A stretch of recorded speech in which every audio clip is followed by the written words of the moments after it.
찬송가 420장 찬송합니다.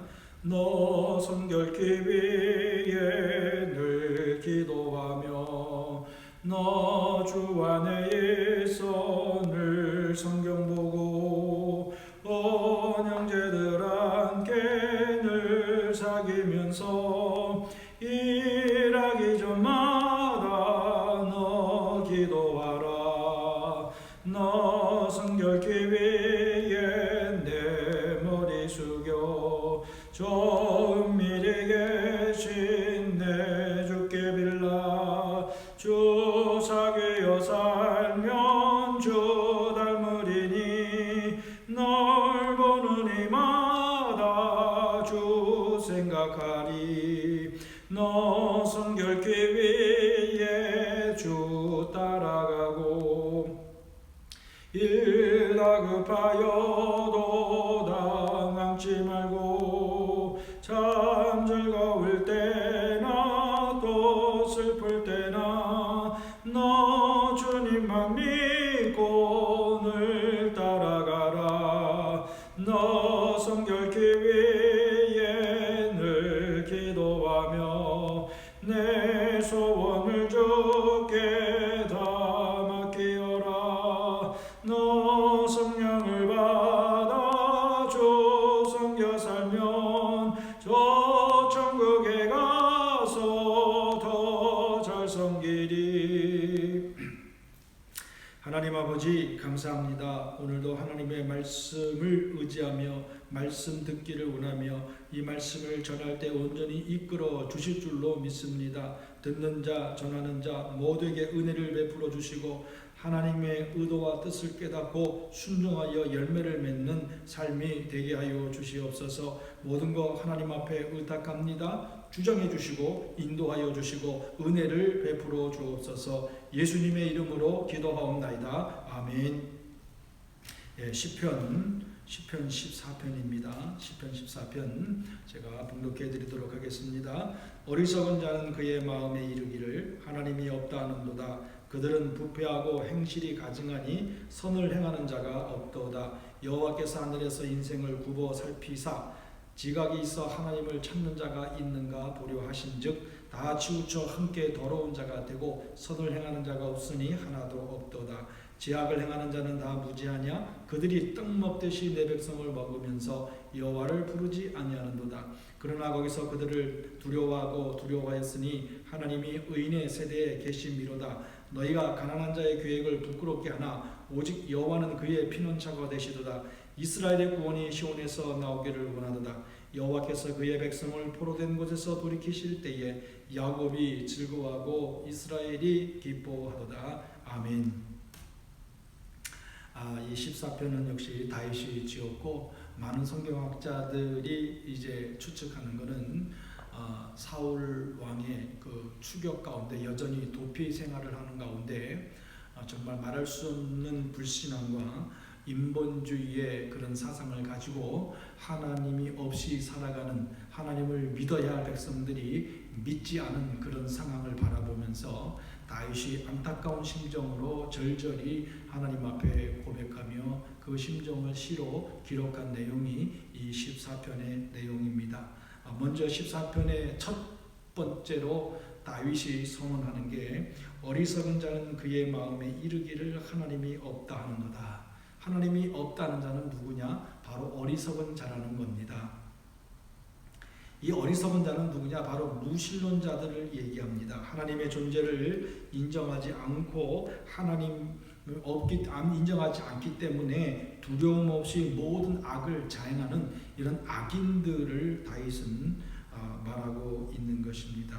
그래서 그들은 하나님은 분명히 살아 계시지만 하나님이 없는 것처럼 여기는 겁니다. 그래서 온갖 수단과 방법을 가리지 아니하고 자기들의 마음대로 폭행을 일삼고 온갖 악행을 저지르는 그런 모습. 그래서 다윗은 그들을 향하여 어리석은 자로 무능하고 아무것도 할 수 없고 멍청한 것 같은 그런 상태에 있는 자로 표현을 하고 있습니다. 그만큼 하나님을 인정하지 않냐고, 하나님을 두려워하지 않냐고, 하나님을 거역하는 자들은 이렇게 어리석은 자, 또 무지한 자, 멍청한 자가 되기 때문에 나중에 받아야 할 심판은 생각지도 아니하고 온갖 악행을 저지를 수밖에 없는 것을 우리에게 보여주고 있는 것입니다. 그래서 그들의 특징을 이제 다윗이 설명하고 있는데, 부패했다고 말했고 행실이 가증하다라고 얘기했습니다. 부패, 썩었다는 겁니다. 신선하고 온전한 것이지, 온전한 것을 또 모든 그 가공식물이나 또 동물이나 고기나 또 야채들은 아주 싱싱한 것이 맛이 있습니다. 그러니까 부패했다는 것은 먹을 수도 없고 정말 썩어서 쓸데없는 냄새만, 아주 악취만 풀풀 풍기는 그러한 썩은 상태가 되었다는 겁니다. 그리고 그의 행실이 가증하다, 아주 그냥 어떻게 말로 표현할 수 없을 정도로 악하고 더러운 짓만 행한다고 하는 겁니다. 왜? 그들에게는 하나님이 없고 하나님을 인정하지 아니하고 하나님을 믿지 않기 때문에 이것은 자연스러운 것입니다. 그리고 그들은 누구의 종이 되었습니까? 하나님의 종이 아니고 사단의 종이 되어서 사단의 수하가 되어서 온갖 악행을 저지르며 하나님을 거역하고 하나님의 백성들을 공격하는 그 자리에 들어가 있는 것입니다. 선을 행하는 자가 없다다. 오늘 예수 믿는 사람들, 하나님의 백성들은 선을 행하고 하나님의 말씀대로 살아가야 하지만 하나님이 없는 이 어리석은 자, 무지한 자, 악행하는 자, 인본주의에 빠져 있는 자들은 선한 행실이 없다는 겁니다. 그러면 무엇만 있다는 겁니까? 악행하는 것만 있다는 겁니다. 그래서 다윗은 그렇게 말씀하시면서, 그러면서 다윗 그 바라보는 세대가 어떤 세대였는가를 다시 한번 강조하면서 2절에서 이렇게 말씀하고 있지요. 여호와께서 하늘에서 인생을 굽어 살피사, 하나님은 하늘에서 모든 것을 바라보고 계신다는 겁니다.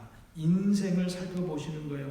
그래서 우리가 또 하나님은 정말 전지전능하시기 때문에 하나님을 찾는 자가 있는가 계속 찾고 있다는 겁니다. 하나님을 믿고 의지하는 자를 찾고 있다는 거죠. 하나님을 의지하고 하나님을 따라오는 믿음이 있는 신앙이 있는 사람을 찾고 있다는 거죠. 그런데 안타까운 사실은 3절에서 다윗이 고백하는 것처럼 다 치우쳐 함께 더러운 자가 되고 어리석은 자가 되고 악한 자가 되어서 선을 행하는 자가 없으니 하나도 없도다. 다윗이 당시의 그 상황을 바라보니까 하나님은 분명히 신실한 사람, 믿음이 있는 사람, 하나님의 뜻대로 살아가는 사람, 또 하나님의 뜻대로 행하려고 몸부림치는 이런 선한 사람을 찾고 있는데 다윗이 봤을 때는 그런 사람이 없다라고 여겨지는 겁니다. 도리어 다 치우쳐 한 곳으로 쏠려가고 있다는 겁니다. 더러운 자가 되고 선을 행하는 자가 없고 하나도 없다라고 표현할 정도로 그 시대가 악하고 하나님을 떠나고 하나님을 반항하는 그런 시대의 모습을 보여주고 있다는 것입니다.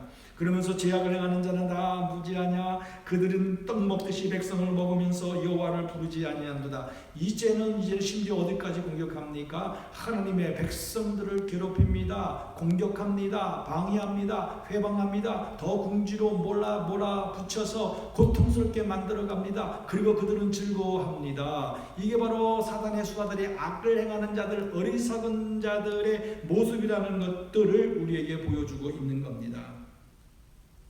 그렇지만 또 반전의 고백을 다윗이 5절에서 하고 있습니다. 그러나 거기서 그들은 두려워하였으니 왜 두려워했습니까? 하나님이 의인의 세대에 계심이로다. 그렇게 하나님이 없는 것처럼 하나님을 반대하고 악을 행하고 있지만 그 속에 양심의 가책과 점점점 눌려오는 그 짓눌림 속에서 두렵고 공포가 계속해서 그들에게 찾아오고 있다는 겁니다. 왜요? 하나님은 살아 계시기 때문에, 하나님은 의인과 함께 하시기 때문에, 하나님은 하나님의 백성과 함께 하시기 때문에 그들은 그것을 느끼게 된다는 겁니다. 그래서 그들은 정말 온갖 악행을 저지르고 어리석은 자리에 있었지만 여전히 그 마음 한쪽에서는 두려움과 공포가 그들에게 찾아온다는 것입니다. 그래서 하나님의 살아계심과 하나님의 역사하심을 그들은 또 알고 있다는 사실을 우리에게 보여주고 있는 것입니다. 그러면서 또 그들의 악행들을 또 다윗은 계속해서 이야기를 하고 있습니다. 너희가 가난한 자의 계획을 부끄럽게 하나 오직 여호와는 그의 피난처가 되신다. 또 반대 극과 극의 모습을 이야기하고 있지요. 너희는 가난한 자의 계획을 부끄럽게 하나 너희들은 가난한 자를 더 고통스럽게 하고 또 어떻게 하면 그들을 힘들게 할까 머리를 쓰고 또 계획을 짜고 계략을 꾸며서 고통스럽게 하고 있지만 그렇지만 그것이 다 허사가 될 것이다. 왜? 여호와는 그의 피난처가 되시는도다. 하나님은 하나님의 백성의 완전한 아주 든든한 피난처가 되시는 겁니다. 이 피난처라는 걸 다 아시죠? 전쟁이 일어났을 때 가장 안전한 지역으로 피난하여 도착한 곳이 바로 피난처가 됩니다. 우리의 가장 안전한 피난처 바로 하나님이라는 사실을 이 다윗이 지금 고백하고 있는 것입니다. 악인들이 그렇게 날뛰고 설치고 온갖 악행을 저지르고 있을지라도 하나님은 결코 의인을 떠나지 아니하고 하나님의 백성을 떠나지 아니하고 오히려 그의 피난처가 되시기 때문에 이 악행들은 그런 악을 행하면서도 마음속 한구석에는 심한 두려움이 있다는 겁니다. 왜? 다가올 하나님의 심판이 임한다는 것을 그들도 알고 있기 때문에 그렇습니다. 그러면서 이스라엘 구원이 시온에서 나오기를 원하는도다. 하나님의 구원의 이스라엘 영 하나님의 임재하는 것 하나님이 함께 하시는 이스라엘 이 예루살렘으로부터 출발되어진다는 겁니다. 여호와께서 그의 백성을 포로된 곳에서 돌이키실 때에 하나님께서 포로된 곳 애굽에서 이끌어 가실 때에 지금 또 이 땅에서 이런 압제받는 고통 속에서도 돌이키시고 도와주실 때에 야곱이 즐거워하고 이스라엘이 기뻐하도다. 하나님의 백성들이 기뻐하고 즐거워할 것이다 라고 믿음의 확신에 찬 고백을 지금 하고 있는 것입니다. 오늘 다윗이 바라봤던 그 시대의 악행의 모습을 아주 절절히 표현하면서 또 생생하게 묘사를 하면서 반드시 하나님이 그들을 심판하실 것이라는 분명한 확신과 믿음을 가지고 이렇게 고백하고 있는 것입니다. 우리는 이 14편의 말씀을 통해서 우리에게 주시는 교훈은 첫 번째로 하나님은 반드시 살아계시고 심판하시고 우리의 피난처가 되신다는 사실을 우리에게 교훈해 주고 있습니다. 사랑하는 성도 여러분, 우리가 살고 있는 시대는 어떻습니까? 점점점 하나님을 거역하고 반항하고 하나님을 도전하고 무신론자들이 하나님을 공격합니다. 또 모든 백성들을 유혹합니다. 그래서 과학이 지식이 높으면 높을수록 우리 인간은 위대하다라고 하면서 이 무신론주의자들은 이렇게 사람들을 유혹하고 과학이라는 것을 이용하여 사람들을 유혹하고 넘어뜨립니다. 하나님으로부터 멀어지도록 만들어 버립니다.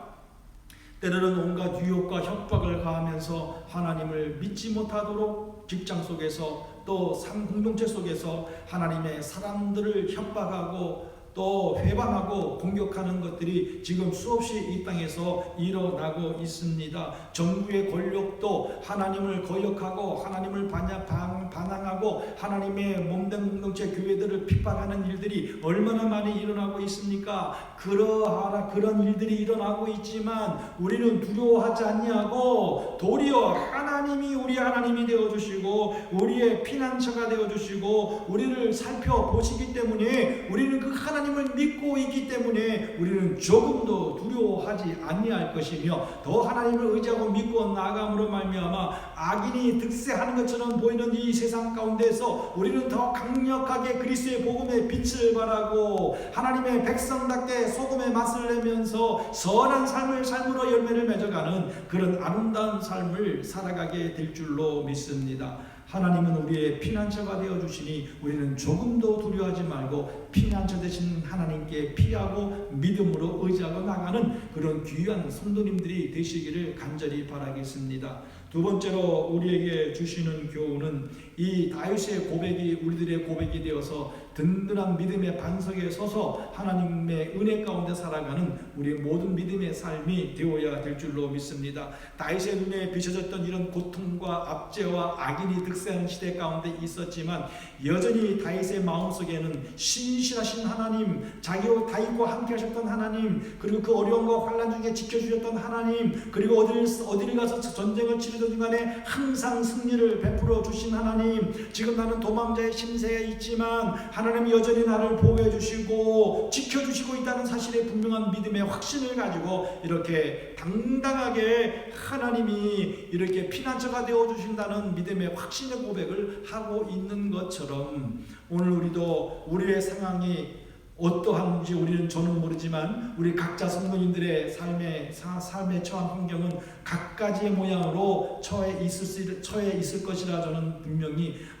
기억하고 있습니다. 그렇지만 그 상황은 어떠할지라도 우리는 다윗과 같은 믿음과 희망을 가지고 하나님이 함께 하시고 도우실 것이라는 믿음을 가지고 우리는 한 걸음 한 걸음 나아가게 된다면, 우리는 오늘 다윗의 심정으로 이런 시를 고백한 것처럼 우리도 하나님 앞에 고백하게 될 것입니다. 하나님, 의인이 하나도 없는 것 같습니다. 무신론자들, 어리석은 자들이 판을 친 것 같습니다. 하지만 하나님은 나의 피난처시고 지금도 하늘에서 저를 살펴보시고 분명히 이끌어 주시고 인도하여 주실 줄로 믿습니다라는 고백이 우리 가운데서도 일어나게 될 줄로 믿습니다. 그런 믿음과 확신 가운데서 우리는 조금도 굴하지 아니하고 조금도 무서워하지 아니하고 염려하지 아니하고 오히려 우리는 더 적극적으로 믿음의 삶을 살아가는 저와 성도님들이 되시기를 간절히 바라겠습니다. 그러해서 오늘 이 다윗의 고백 가운데 승리하는 삶을 확신을 가졌던 것처럼